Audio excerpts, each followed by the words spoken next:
We are back on sports. You know what? It's been a good weekend, at least here in the local community. But it hasn't been a good weekend that much for sports, whether you're professional or even college. I mean, should we even talk about the upsets that we see? I mean, no, we're not going to talk about Michigan versus Iowa. We're not doing it. Look, the fact is, it has been a salty weekend for some, sports teams, but it's been a good weekend overall. And I want to start off with the local activities that's been going on here in Philadelphia. As you can see, came home with a lot of medals this weekend. That's right, the Rocky Run. So let's start with the Rocky Run. I want to talk about the good, the bad, and the ugly. Now, for those who are not used to running, there's a couple things I'm going to talk about that you're probably not used to, and you'll probably say, well, it's not that big of a deal. But for those who are experienced at running, you and I both know that these are big deals and they need to be addressed, okay? So let's start with the good. Let's start with the fact that it was 30 degrees outside with wind chill, okay? 30 degrees with wind chill. But everybody that I saw, all right, says from a couple of people, everyone, majority of people I saw were in great spirits, okay?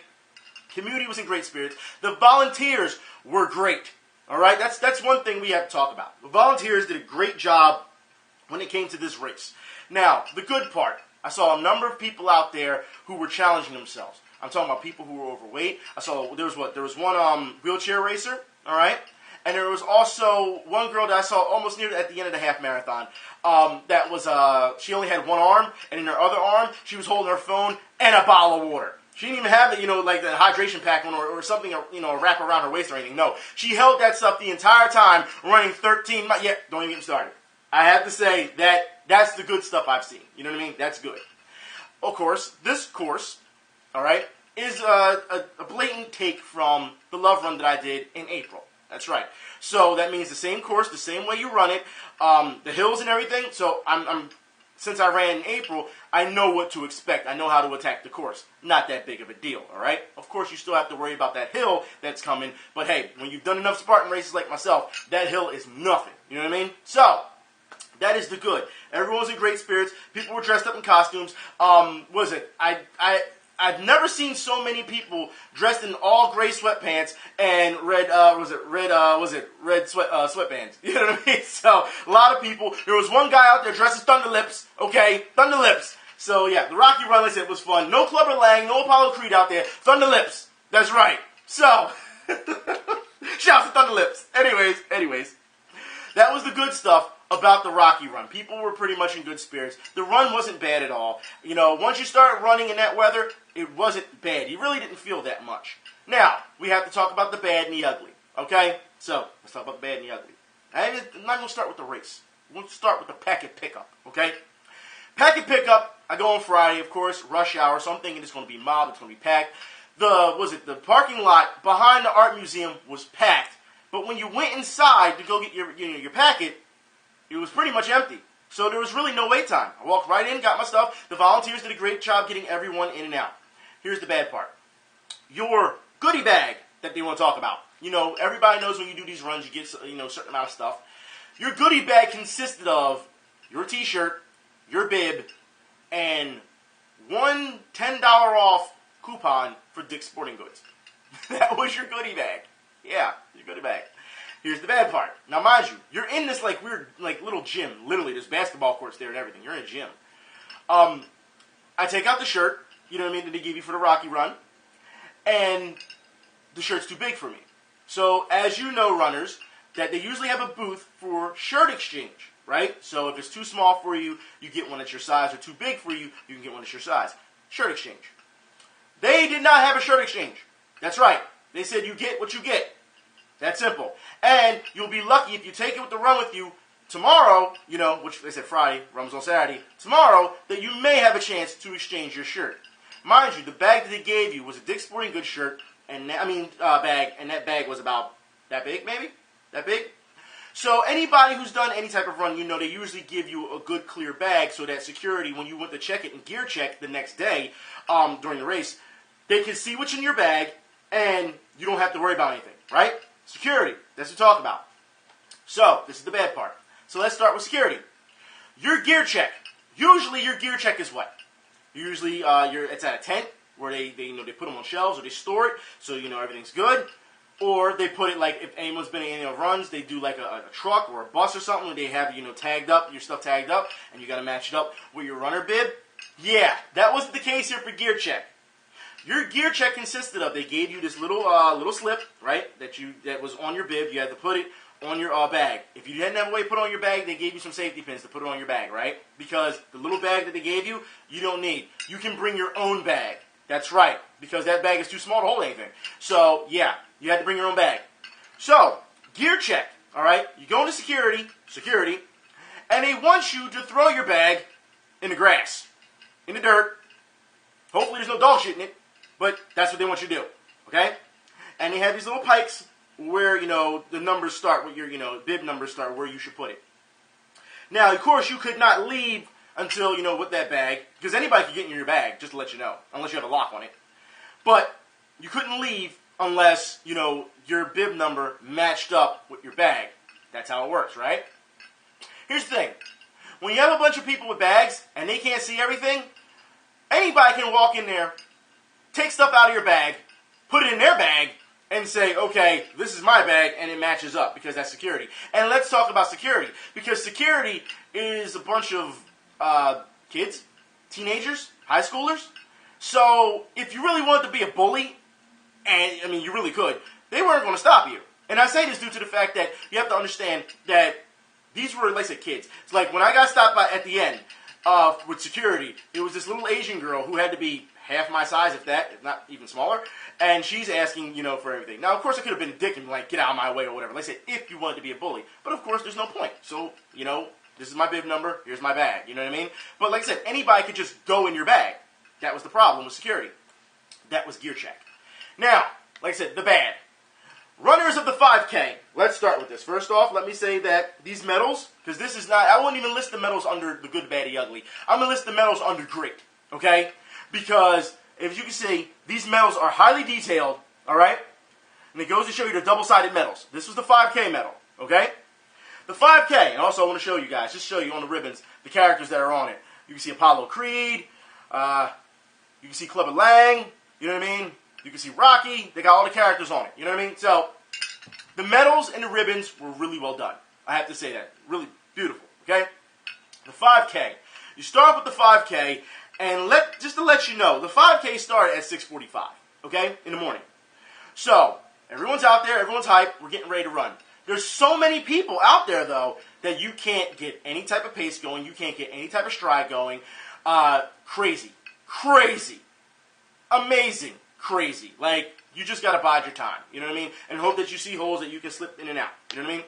Bad part is that you have these guys who want to be elite runners, but they're not elite. They're not in the elite, setting. But they're going to run, they're going to try and slip through people, they're bumping past people, and they're running hard. And you have to get to a point where, like I said, there's so many people that you only give us one side of the street, so people are spilling over to the other side of the street. Mind you, they have cones on the other side of the street because of oncoming traffic and also the elite runners, because the oncoming traffic is before the elite runners to keep them in check. You know what I mean? Police and all that type of stuff. They're in vehicles driving up. And the elite runners running behind them.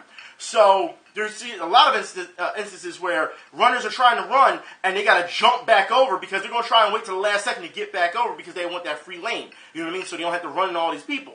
So it caused a lot of problems, the 5K. Like I said, the bad of it. Like I said, wasn't really that much for runners. The course was fine. Done it before. Here's the problem with the 5K, okay? You get to the finish line because it's broken up. It's not like you can just keep running. No. Because usually when you have these type of things, you have two lanes when you get to the finish line. If you stay to the right and you're just for the 5K, you stay to the right of the finish line and you're done. But if you stay to the left, you can just keep running. Right? Sounds right, because that's what people do when they break it up. No. After the 5K, you had to stop. That's right. And you had to wait until 7:30. That's right. Mind you, 5K started at 6:45. You had to wait till 7:30 for the 10-miler to start. Now, so I'm literally waiting there almost, 15, 20 minutes? I'm sitting there. So when you're sitting there, after you're running, you're losing pace, you're losing stride, you're losing momentum. That's what you're doing because you're in a groove. Also, your muscles are tightening because you're just standing around. It's cold. You're trying to stretch, but you've already run, so your muscles like, nah, bruh, this is it. This is it. You know what I mean? You've already activated us. Now we're cooling down. Your engine is slowing down. You know what I mean? And you have to sit and you have to wait for your next corral. So because everyone's pouring in for the 10-miler. You know what I mean? So you're literally sitting there. You're getting cold because, mind you, you were sweating. You worked up a sweat from running. Now you're cold. Your body is tight. Stretching is not going to help. Okay? You're fucked. So the 10-miler starts. I didn't get back into rhythm till about mile 3, 4, around there. About that. 10-miler was also, like I said, same problems with 10-miler as it was with the 5K. When it started, people were running, and they were trying their hardest to run. You know what I mean? But, of course, there's so many people there. I believe Desert Eagles girl, I believe she ran the 10-miler. So, I mean, it was just a lot of people out there. Just a lot of people. It was interesting because, like I said, I've done this course before in April. So by the time you got to the hill, which was a grave mistake by a lot of people, grave mistake, they tried to run up the hill hard. And I'm thinking to myself, well, I did this the love run, I know what to expect. So I kind of speed walked up the hill instead of running. So by the time that the hill flattened out, I could take off like a rocket. To where people were trying to run so hard up the hill, by the time that the hill had flattened out to a regular run pace, people were they were burned, they were tired, they were exhausted, they were just like, I'm walking. You know what I mean? That's what happened. And then, of course, once you get to that other end of the flat part, then you have to go down the hill. Of course, you don't have to run so hard going down the hill because momentum will take you when you're running downhill. So, it's good. You know what I mean? Then, of course, you snake around, you go around the other side, and then you have to pretty much finish it out. Now, I will say this. I found that, mind you, I said before in the Love Run, I said before in the, the Rock and Roll Marathon, that hill near the end of the finish line, okay? Near the end of the finish line, remember, I had some bad rolling in my calf before. This time, there was no bad rolling in my calf. It actually started in my thigh. So, obviously now it's a cramp. That's what it is. It's just an extreme cramp because of the way it was rolling. But I was only 20 yards out from the finish line, so you might as well push it, right? Not a big deal. Now, here's the ugly part, all right? Which is the biggest shocker of them all. So, you get to the finish line, okay? Why don't you have us finish the race running up the Art Museum steps so you can do the pose like Rocky? Why are you not having that? I don't understand this. You know what I mean? But I'm not. It doesn't take away from the overall finish. Okay. I will say this. Here's the bad part. This is the ugly part of the race. Okay. You're given one bottle of water. One bottle. Small bottle of water. One bottle of water. Okay. And they give you these little samples of Cliff Bars. Literally, the samples are this big. Cliff Bars. Yeah. That's what they give you.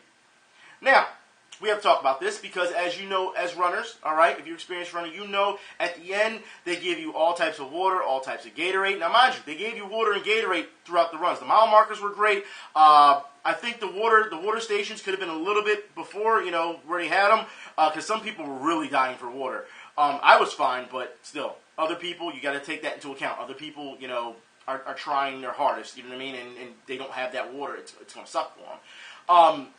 But the waters, the cups of water they gave you, and the cups of Gatorade they gave you, mind you, the cups were this big. It was about that much in there. That much in there. It wasn't even a half. It was about that much in there. So I put it like this: take 2 if you need to, take 3 if you need to, depending on who you are, depending on your body weight, and depending on the mass of a person. That's what it comes down to. But at the end, like I said, people were dying. You can tell people were burned. I was just looking at after finishing, you can see it on the people's faces, like people who are not used to this, they were burned. One bottle of water and little samples of Cliff Bars are not enough. Usually you get pretzels, usually you get bananas, usually you get all types of drinks. You need the body to replenish after running a half marathon. You cannot give them one bottle of water and, these little Cliff Bars. That ain't shit. It ain't shit. And then if you walk down into the parking lot, they gave you some free coffee so you can warm up. That's what they gave you. That's ridiculous. You and I both know that's not. They need more sponsorship. These are things that can be improved. That's the ugliest part of this race, was the ending and what they gave you. It was ugly. It wasn't enough. It just wasn't. People need more. Their bodies need more. You need more sponsorship, and that's what can be fixed about this race. The course wasn't the problem. The people weren't the problem. The volunteers weren't the problem. You need to fix certain technical things. Your bag check, where people could have their stuff stolen, that needs to be fixed. Okay. Shirt exchange, that is a given. When people, when you do these runs, That needs to be fixed. And definitely the biggest of them all is hydration and giving people stuff that they can, feel better, after they're done running that long. You have to give them. That's a health issue. You have to. So as far as I'm concerned, would I do this Rocky run again? Yes, I would. I'll show you. Look, the 10-miler medal is the same as the 5K medal, but it's in gold. Beautiful design still, as you can see. Double-sided medal. And because I finished a half marathon, you got the special Italian Stallion Challenge medal, which is also a beautiful double-sided medal, just to let you know. So you can see it. Double-sided medal. Beautiful, very detailed. I have no problems with these medals. These medals are great. I feel as though this run can be improved. Like I said, would I do it again? Yes. I would like to see some improvement. Like I said, from a health standpoint, you need to have more for those runners. That's the biggest thing. Gear check is the problem because no one wants to come from a half marathon, go to gear check, dig their bag out of some shitty grass just to find out, wait a minute, someone stole something out of my bag, or maybe my bag's just gone altogether. You can't have these type of things. Like I said, security were teenagers, they were kids, so if someone wanted to be a bully, they could. That's not good. You know what I mean? Like, there's certain things that need to be fixed about this. But other than that, this run I would definitely recommend. This is not for beginners. It's not. Unless you're training good and you're training for intervals or you're training for an incline, I would not suggest this for beginners. I wouldn't. Like I say, if you're going to train and run on in inclines, then you can do this with no problem. I feel as you can do this. If you're just a beginner, you just want to get a taste for what a half marathon feels like, this is not the race for you. It's not. Because it will punish you. It will. So I'm just letting you know that. Okay? But this is definitely one of those things where if you feel as though you want it bad enough, you see those medals, you think those medals are cool, and you really want it, who am I to say don't do it? Go do it. Like I said, next year I'll be interested to see what they can offer, but they definitely need more sponsorship, and they definitely need, like I said, they had ambulances and stuff like that as well, but you need to make sure that your runners are taken care of after the race. Like I said, that is the biggest thing. It's one thing to complain about, not going up the art museum steps or whatever, fine. But, like I said, when it comes to a health issue with these runners, you need to do something. It needs to be improved, okay? But like I said, great run, just needs some tweaks here and there. That's all it needs. But speaking of improvements, I guess we should talk about the Philadelphia Eagles, I guess, because they actually won a game. It's amazing, isn't it, people? So they actually won. And here's the thing. It's Monday, so you know what that means, right? You get free coffee from Dunkin' Donuts. But what a lot of people don't talk about is the Eagles donut that you can get from Dunkin' Donuts. I actually had the chance to taste this donut. It kind of tastes like vanilla, almost like. It's not a bad donut. So if you're going to get your free coffee, you might as well get the donut to go with it. It's actually pretty good. Now, I do want to move on with the game, okay? Because this game, it's a very mixed bag, I'll say. Look, it was a defensive game, as you can see. It was a very kind of a low-scoring game. It was a very defensive game, so you can't get on defense about the points. However, what you can get on defense about is their arrogance, all right? And we'll talk about this later. But the defense clearly has holes, has problems. Both teams had a number of problems of not converting. Kickers had a hell of a day out there. They were having a lot of problems at one point. This game, Carson Wentz came to play, though. I'll give him that. Carson Wentz came to play, and it seems like Darren Sproles came to play. No one else really did come to play. Receivers, if your name wasn't Jordan Matthews, no other receiver did anything out there, really, if you think about it. If you look at the stats, you look at the yardage, receivers weren't doing anything. Even if nobody is getting separation whatsoever. Green Beckham is not getting any type of separation for the previous, 4 weeks. As big as he is, as long as he is, he doesn't get any separation. I don't understand this. Aguilar, drop. That's all you do, right? So it seems like that's all we saw all day. Drops and just screen passes. And look, Doug Peterson is clearly Andy Reid's protege. And I say this due to the fact that if you see some of the plays that were called, it was very Andy Reid-ish. It really was. And I'm not understanding Doug Peterson at this point because when it comes to play calling, we've seen it in a number of games. Like, almost near the end of the game, what happened? It was fourth down. He wanted to go for it. And the commentators are like, he's going for it. Then Peterson at the end calls a timeout and then kicks the field goal. I'm like, someone must have told him about himself. They had to. Because you cannot sit here and tell me that that's okay. It's not. You were thinking about actually going for it. So it was like, fasten your seatbelts, here we go again. You're going to make the same mistakes that you've done in the previous games. And someone, like I said, someone must have told him. And he's like, you know what? Nope. You know what I mean? So, I don't know.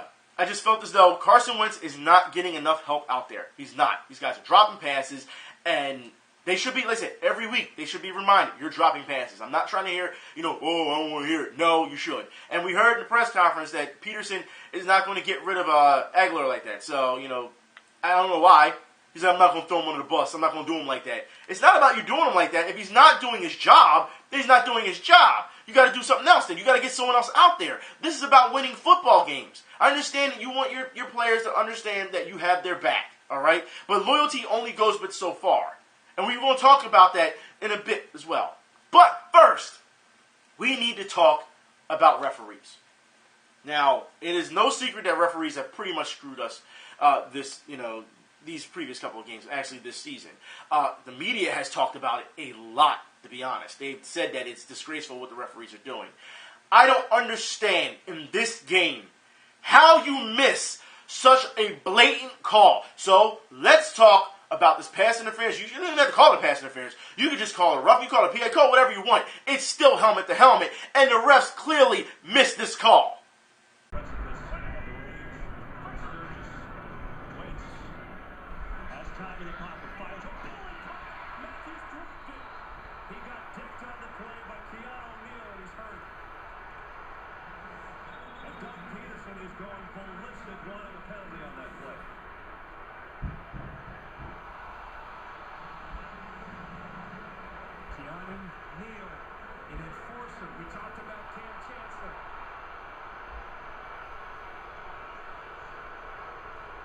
There was helmet-to-helmet contact right there.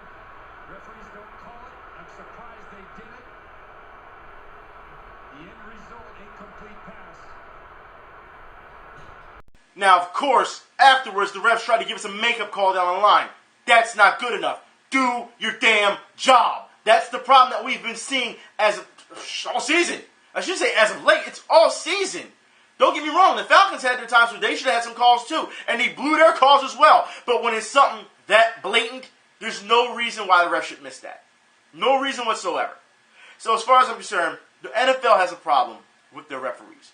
And it's not just in our game. Because we've seen time and time again, yesterday in this game, what happened? Refs would call something on the Eagles, and the Eagles would challenge it, and it would be overturned. Or the refs would call something, and they had to go to the official review, and it was overturned. Like, they did it like 2 or 3 different times. Because the refs are not doing their job. If you cannot spot something or you think it's something suspect, look, you got to just let it go. But it seems like it's almost like bizarro refs because the stuff that you shouldn't be calling, you call, and the stuff that clearly you should call, you don't. And it's almost like the Eagles because the Eagles, for teams that they're supposed to beat, they don't. But the teams that everyone say, they're going to get killed by the Falcons, they beat. I don't get it. All right? And we saw this time and time again. Darren Sproles played a hell of a game. Of course, he was a mixed bag as well due to the fact that, and I say this when I mean a mixed bag, because he was a dual threat. That's why. Not in a mixed bag sense where, it's really bad, or, you can take the good and the bad. But like I said, dual threat. He did a lot on the ground when it came to running and when it came to throwing him the ball. Of course, it wasn't on that many outs. Was it on that many, I should say, routes. But, behind the line of scrimmage, just to get his engine going, and then he goes. And then that's all it was. Ryan Matthews also somewhat came to play, so that's a thing as well. And of course, if we go back and we think about this and what happened in Detroit, I remember that a lot of fans wanted him to be cut. They wanted him to be gone. They wanted to be off the team. Now he comes back and he plays like this, and people are happy. He played pretty good last week too. So, but it is what it is, right?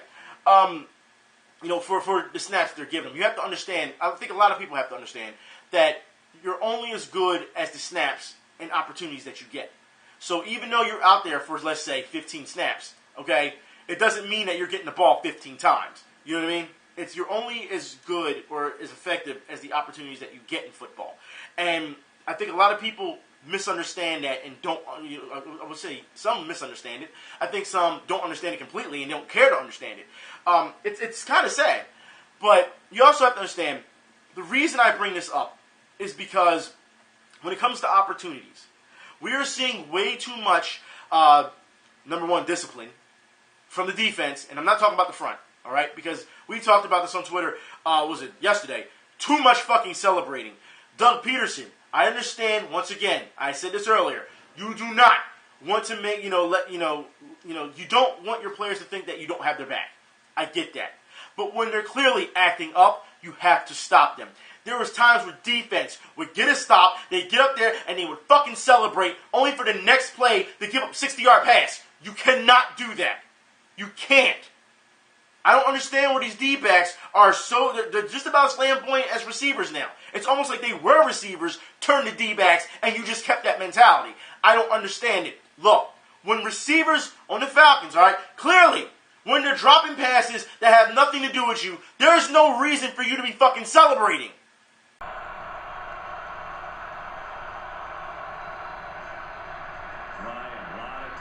Deep man, open wide, open and it's out. Boy, you never see that from Jones.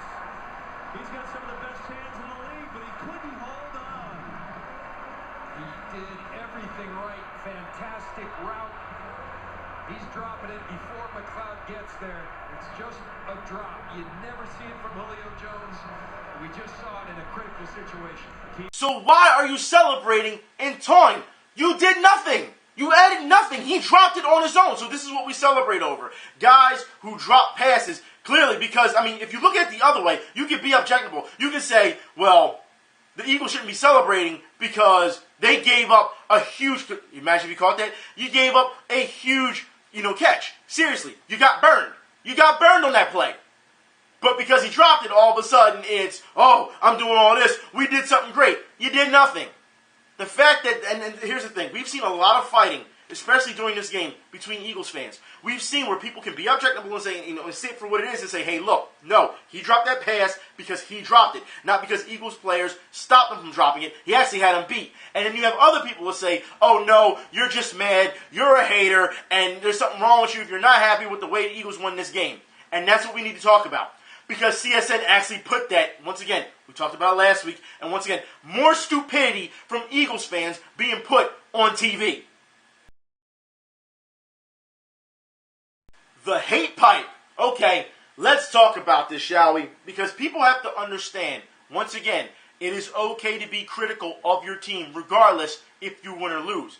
Just because if a team, think about it. Bill Belichick wins the Super Bowl, and they're like, oh, how do you feel? We got a lot of work to still do. Because he's already focusing for next year. You always have to be critical. You have to stay grounded. That's what you're supposed to do. It's okay to be happy and look at the positives, but you also have to acknowledge the negatives. If you don't acknowledge the negatives, then guess what? Your team can't get better. It can't get better. Y'all understand that, right? So when you have people like this, idiots like this, say that, oh, you're just nothing but a bunch of haters because of, you're not happy that we just beat a Super Bowl contender. Super Bowl contender! I don't think that this person has talked to Falcons fans, because if they ever talk to Falcons fans, they'll tell you the Falcons do great. They build up all this promise during the regular season. Then when they get to the playoffs, they're one and done. So Super Bowl contender, I wouldn't say that right now. I wouldn't. And it's absolutely ridiculous that you would say something like that. Oh, we controlled the clock. Should we talk about that clock? In the fourth quarter, should we talk about it? Because I remember near the end of this game, everybody on Twitter, pretty much biting their nails because we're not sure what's going to happen. Look, I put it like this. Without a number of key penalties, all right, because we saw it near the end, the Eagles had a good chance to lose this. And come on, let's be honest here, people. That would happen. We've seen it. How many weeks? They don't know how to finish. They're like the Sixers. They don't know how to finish. So when they finally finish, okay, you can't just get on the wagon and be like, oh, you're a bunch of haters. But no, people can be critical. They've seen this over and over and over. So when that pivotal time came, when Doug Pearson at first was going to go for it, what did I say? Strap in your seatbelts. Here we go again. Everyone's saying the same thing. Here we go. Because you have to understand, if you've been watching these games closely over and over and over, like I said, it's felt like a rerun. So you're waiting to see some type of change. Like I said, for people to be like, oh, you should just be happy, that's not enough. You can clearly see all the flaws in defense. How many plays they gave. It's the secondary. It's not even the front. It's the secondary. Okay? So you can see that. You can't sit here and tell me that we should just be okay with that. No. And I told you guys before, people who thought that we were going to lose in Atlanta, what did I tell you last week? Any given Sunday, it can happen. You can beat anybody. I believe we have Seattle next. It's going to be a tough game. It's going to be a really tough game. It's going to be a very physical game. Do we have a chance to win it? Yeah, we do. We will see what happens. Do I think the Eagles will play like this? I think it'll be a close game. If Seattle really doesn't get off to a good start in the beginning, I think that, and we can contain Russell Wilson, I think we'll be okay. I think we'll be okay.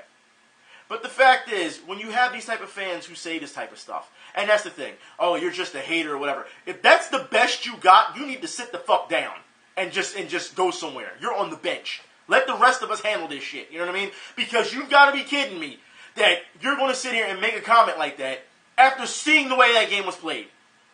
Seriously. Missed field goals. And like I said, both kickers had a bad day. All right? Sturgis came out on top, of course. But still had a bad day. You know what I mean? It's just special teams. Every once in a while, like I said, you got to the point where special teams, they were doing great. And then Atlanta special teams try to do great. Like, you have to understand, when you're seeing all these holes in all these types of special teams or defense or whatever, that's a problem. That's blown coverage. That's not being disciplined. So yeah, you got to call for what it is. Because guess what? Next week, you can't make the same mistakes this week that you did last week. This week that you did last week. You can't. You can't. Because they're going to make you pay for it. That's what's going to happen. You have to understand, people, that this is something that just can't be summed up by just, oh, we just got to win.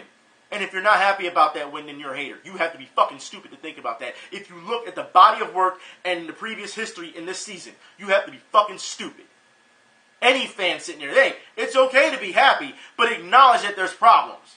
You have to. And that goes with any fucking football team. There is not one perfect football team out there, and just say, this team doesn't have any problems.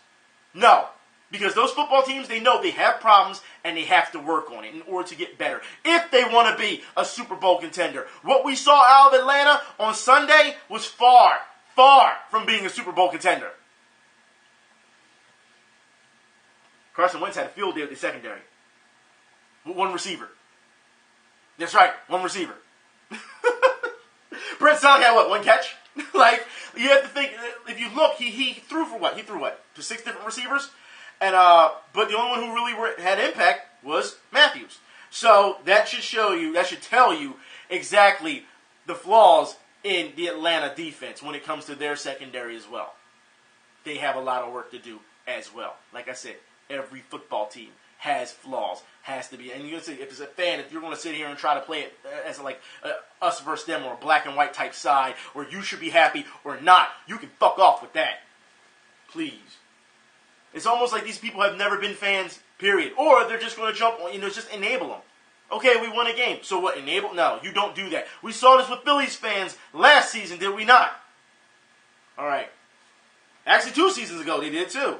That pitcher messed up. Oh, don't worry about it. What you mean, don't worry about it? Like, no. You cannot be an enabler. You can't. It's okay to be critical. It's okay to be a fan, but know exactly when to call bullshit when it happens, or when you see problems. Don't sit here and tell me, oh, we should just forget everything and just be happy about it. Fuck out of here. I'm not trying to hear that shit. Anyways, like I said, we have Seattle. It's going to be a tough game. The Eagles can win this game. If you think about it, if the Eagles didn't shoot themselves in the foot and they actually won those games against Dallas, against the Giants, against the Lions, if you think about it, you know how many of these people right now, that same person will be screaming, we're Super Bowl contenders. You know how many people will say that? Right now, we're just saying we're happy to be alive in the division, even though Dallas, we saw what happened with Dallas. That was Dallas and Pittsburgh. Pittsburgh fans, are there Pittsburgh fans anymore? I mean, did they kill themselves, or are they rallying? Are they trying to fire Tomlin? I don't know. But that was a hell of an ending. That was a hell of an ending for Dallas. But like I said, they're on top of the division, and we're still fighting. And we have to keep fighting. Because I put it like this, Dallas, if they don't lose, of course they're going to take the division, but we got to make sure we do our part so that we can at the very least, try and win the wild card. That's what we're going to have to do. We're going to have to fight to get in now. So at this point, tough teams, we got to fight them. We're going to have to beat, Seattle, and then we're going to have to beat Green Bay. We have no choice. And then we go back into our division and we play those guys again that we should have beat the first time. So as far as I'm concerned, Eagles need to get on it. For those who don't know, the Eagles team had said before this Atlanta game that they had to put on their championship mentality in order to beat Atlanta. So I'm thinking to myself, You should be having that championship mentality for every game. But for you to say something like that, you didn't. Now, of course, we can go back and we can say apples and oranges and say, oh, yeah, well, where was this team, last week or the week before or the week before that? And I'm thinking to myself, well, you really can't say that either because, once again, any given Sunday, it always happens. You also have trap games. I'm sure on the Atlanta side, fans are thinking, this is a trap game. Did you see the way they've been losing these games? So it goes to show you that this is still something. Oh, they got a rookie quarterback. Played pretty damn good this week. Didn't he? On Sunday, yesterday. Played pretty good. Of course, he didn't have any touchdowns. He's got to finish. Once again, this Andy Reid-style offense, and I say this because they always get to the fucking red zone, and what happens? You can't get touchdowns. You know what I mean? We didn't see touchdowns for a while. Once again, field goal after field goal after field goal after field goal. Oh, we missed the field goal. Last week, we're going to hit field goal. Okay, we went on forward. We're going to go field goal block. Oh, okay, we'll kick some more field goals. Field goal after field goal after field goal. That's what we're getting right now. Offense needs, like I said, it's not just all of offense. Like I said, Wentz needs some weapons, man. He do. Weapons for Wentz. Hashtag it if you want. I don't know. We need something. All right? Because those receivers, like I said, that ball that Jordan Matthews, he dropped, that was so bad. That's hard to watch. That is hard. That is. This Eagles team, like I said before, does not suck. It doesn't. But it has a lot of character issues, and it has a lot of discipline issues. Like I said, those are big issues, especially within the locker room. We saw these type of issues when, near the end of Andy Reid's era, when he couldn't control those athletes and they were acting a fucking fool. He needs to get this under control. Also, we have to give credit, and I will say this, to the offensive line. And I say this because no one has said anything about Vaitai. Not at all. Lane Johnson's gone. Vaitai has done his job, this week. So far, he's adjusting pretty quickly. I think it's flying under the radar at this point. I think it is. So, you got to give him credit. You got to give the offensive line credit. They gave Wentz enough time to do some things. And, of course, Wentz made things happen. If the receivers weren't open, he was taking off on his legs. And you know what? He was actually getting somewhere with it. So, you got to give him some credit. You have to, like I said, regardless if your quarterback is not throwing touchdowns, which you always want to see, but, hey, if he managed the game the way it needs to be done, you can only take what they give you. You know what I mean? That's all you can do. You can't force upon your will like that, because if you force something, guess what's going to happen? Interception. And then you'd be bitching about interceptions, wouldn't you? All right. So, let's move on, and let's talk about more of the NFL, shall we? Let's talk about Cam Newton. Mr. The dab is dead. He's going to retire the dab. That's what he said, remember, before the season, Okay, so Cam, tell me, why did you do the dab during the game then? Wait a minute, I thought it was known that the dab is a jinx, right? I mean, everyone else who's done it, when it goes to Super Bowls or championships, they've done it. And what happened? They ended up losing, right? So it's supposed to be a jinx. You're supposed to be doing it. So why are you bringing it back, Cam? I'm just wondering, because you scored a touchdown, that's why you want to do it now? You think you can't get rid of it? You retired it and brought it back, and then you have people saying it shouldn't be brought back. It should be, all right, you know what? We're just going to let it go because, you know what? I'm sure it's going to flop anyway. It's going to flop harder than D. Wade. That's right. If you don't know what I'm talking about, Griffin Force flop of the week, Dwayne Wade, not once, but twice this week you decided to try and flop your way to a damn win. And for those who know what I'm talking about, let's start with the first flop against the Washington, I don't know if you want to call them Wizards, if you want to call them, go old school and call them the Bullets. Let's just say we'll just call them the Bullets. How about that, since they have the Bullets colors now. So, against the Washington Bullets.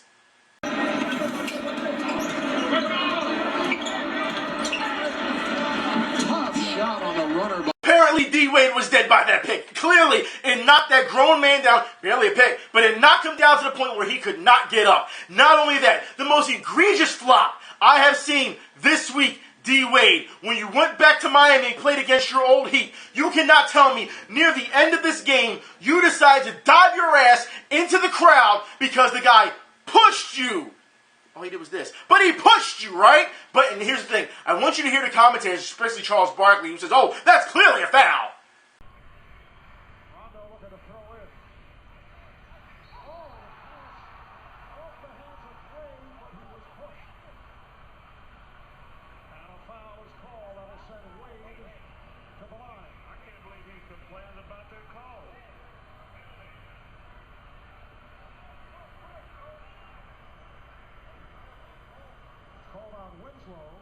That's a good call.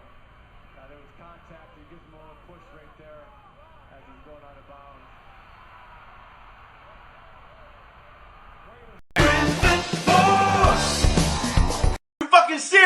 Look, you see it in the second replay. He was already in the air before the guy even put his hands on him. And here Charles Barkley, that's a good call. That's a good call. No, it's not. It's a fucking flop. You cannot sit here and tell me that it took that much, that there was that much contact for him to leap into the crowd. It's one thing if he's going for the ball, okay? But that's not what happened. If you notice, it was the initial contact when he stopped first, so that they touched each other, barely, and then when he put his hand out, all of a sudden, now I'm going to leap to make it seem like I did something. It's a flop. And as bad as it was, Miami fans began to boo him. Now, mind you, the entire game, they were cheering Wade. Welcome back. It was nice to have you here. You've been here for so long, and you deserve that credit. When he did that, they booed the ever-loving shit out of him because they knew. You can't sit here and tell me that's a good call. Charles Barkley, there's something fucking wrong with you. All right, you sit here and commentate, oh, it was a push, He barely touched the fucking guy. He barely. If that's considered a push, then you know what? Then I guess if he'd have really pushed him, and I put this, if he did like this, that would have been an assault. All right. 2 times now, D-Wade has done this, and this is just this week. All right, this week alone. So I'm thinking to myself, when is he going to be fine? Because he hasn't been fine. You've got to be kidding me. Adam Silver, again, this flopping. There is no reason why this needs to happen. If you want to clean up the integrity of the NBA, you would have fined him by now. I'm not trying to hear superstar calls. I'm not trying to hear he gets X amount of chances because who he is. All right? The fact is, he did this, and he know he did it. Like I said, even if you don't agree with the second one, clearly you can see in the first one that he flopped. I mean, come on. How many times do you have to keep seeing this type of shit? And you know what? And one of you have said it best. All right? D-Wade, and we talked about this before. D-Wade was never a flopper until LeBron James came to Miami. And that was true. That's true. Because we never saw it.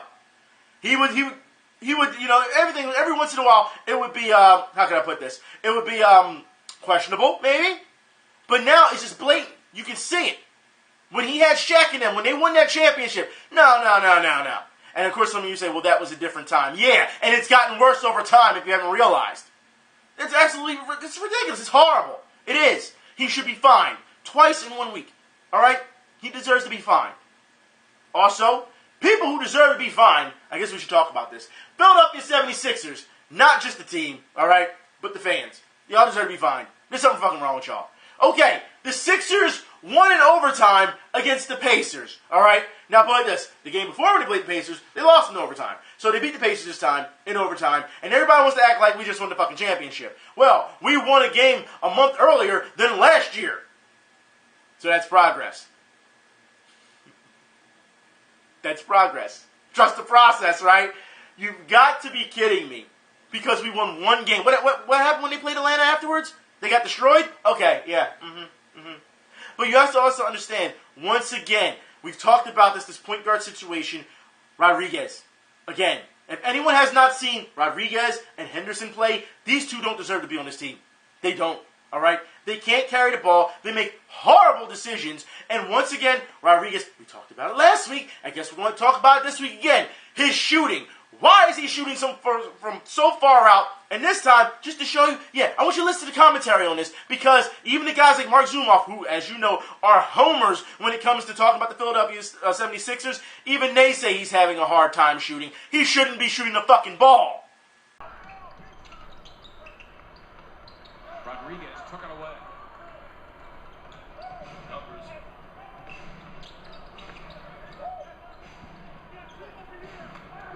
Rodriguez alone for 3. Sergio struggling with the shooting in this one. 0 for 7 from the pool. Now, of course, when I'm watching this in real time, I'm screaming at my TV, because if you're a point guard, you should be able to see the floor. If you notice in the replay, Sarek is what? Wide open, down low. He's open for at least 2 seconds. He has his hand up like this because he wants you to pass him the fucking ball for the easy 2. But instead, you back off, pass it away, get it back, and shoot a 3. This is what I mean when it comes to being a floor general. These are common sense things. Your guy is literally like this, putting his hand up, give me the ball, and you're not passing it to him. I just don't. I don't understand. This is horrible. This is bad decision making from point guards who apparently are in the NBA. I put it like this: if you did like something like that in street ball, they'd have sent your ass off. I don't understand how the NBA just all of a sudden just lets this slide. I don't understand how Brett Brown just all of a sudden lets this slide. You're pretty much your quarterback of your team, because let's be honest, like I said, that's what he is. He is the floor general, is not paying attention. He's not. I'd rather have McCullough in there than him. Or whoever his name is. The guy y'all said looks like a lawyer for the Sixers. I'd rather have him in. You've got to be kidding me that Rodriguez, and people cheer for this guy. I don't understand it.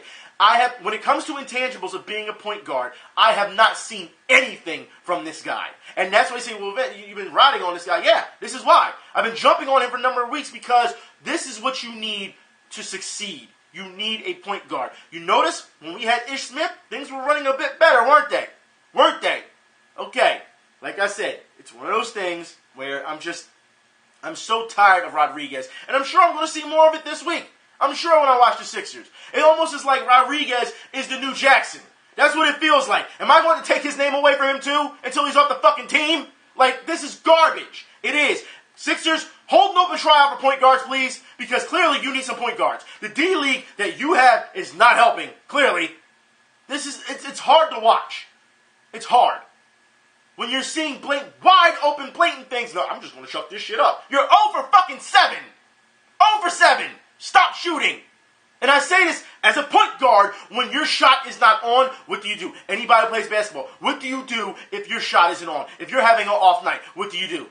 You find another way to be effective, right? You find a way to penetrate and get other people open, like a guard. You find other ways to evolve your game so you can still be a threat on the floor without scoring. But when I say this, it's like no one but it's hard to watch. It's hard to watch him. I don't understand. I just can't see the cheering. The Sixers won one game. Okay, congratulations. But here's the thing. Embiid had to drop 25 in order to get that, didn't he? And it had to be a number of scrambles and a number of fouls and all the other stuff that happened. So it all just fell in the laps of the Sixers. Even the commentators said the refs were giving the Sixers calls. But who cares, right? The fact is, it fell in the Sixers' lap. They took advantage of it. Congratulations, you won your first game. But in order to win other games, you have to be consistent. If Embiid isn't dropping 25 a game, you're still going to lose. And y'all keep saying trust the process. Look, you can't keep saying trust the process just because these games have been, they're just, games are just, they come down to the wire. You have to understand, they're still, even though they can play hard, they're not playing effectively, especially at the end. But the point guard situation is what's killing you guys. It is. I can't do it. I just can't. It's hard for me to watch. When Rodriguez is in there, I automatically have a disdain for him because as soon as he runs that floor, you can see one play. You can see all the pieces that's open or when they're shifting. And this is, okay, you're supposed to pass the ball right then and there. And he waits. Or he hesitates. And he misses the window of opportunity every fucking time. He's not a good point guard. He's not. But instead, go back and chuck up some threes, being over 7. I'm going to keep shooting though. Jesus Christ. It almost reminds me of the Knicks with John Starks. Like, you can't do this. Your team cannot grow if you have guys like that on the team. And as we know, everyone else is very streaky. You know that when it comes to shooting. Flash Thompson can be streaky at times. You know what I mean? Like, look at your team's makeup and look at the guys who are shooting threes. Hell, Embiid shoots threes at this point better than some guys. Just saying. It's hard to watch. Speaking of things that were hard to watch, I guess we should talk about UFC 205. Let me say now, UFC 205, great card. Great fights on it, Madison Square Garden.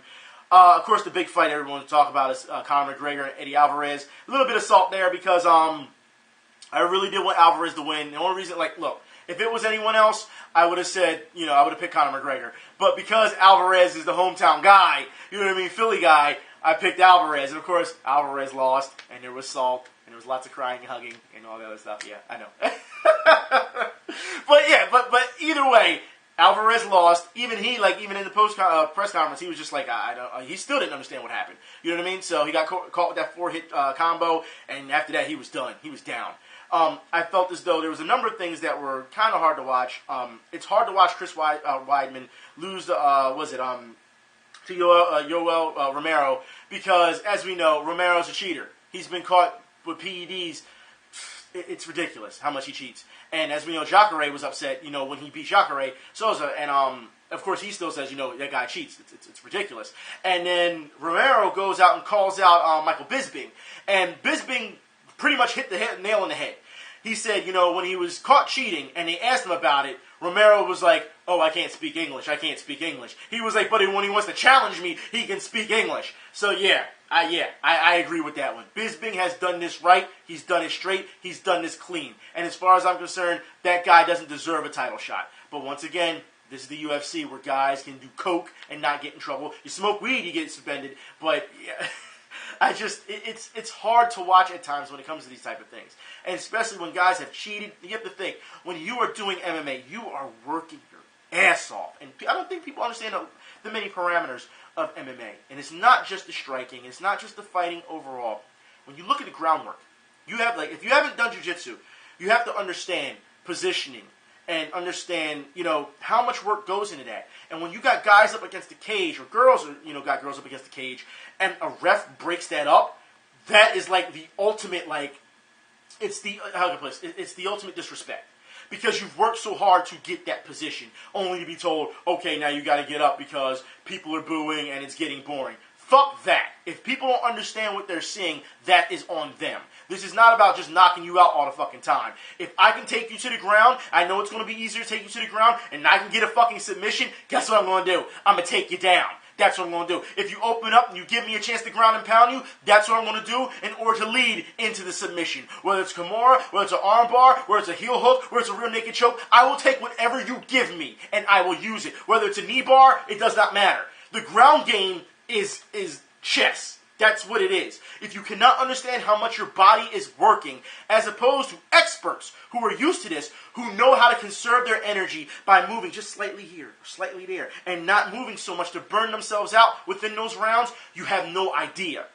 So as far as I'm concerned, this pay-per-view, the groundwork that I saw in this pay-per-view was spectacular. It was great to watch, from the prelims all the way up to the end. However, you have to understand, when you're seeing some fights, when it came to Woodley versus Wonderboy, guy couldn't do anything against Woodley on the ground. At least I felt he couldn't. Striking-wise, Wonderboy, Thompson, he's great. He's a great fighter. Striking. Ground game, Woodley should have stood to the ground more, because that's where he was getting his points. This fight ended in a draw. I should call it a game due to the fact that that's what it is. It's a mind game. It's, like I said, it's chess. But it came to a draw. And Woodley's saying how, maybe he doesn't deserve a rematch. Personally, I would like to see a rematch. Because it's a draw. Any fighter that gets a draw and retains their title, you don't want to go out on a draw. No, you want to go out on a win. So if it's a draw, let's do it again. That's how I see it. Until you win. That's what you do. That's what fighters do. You know what I mean?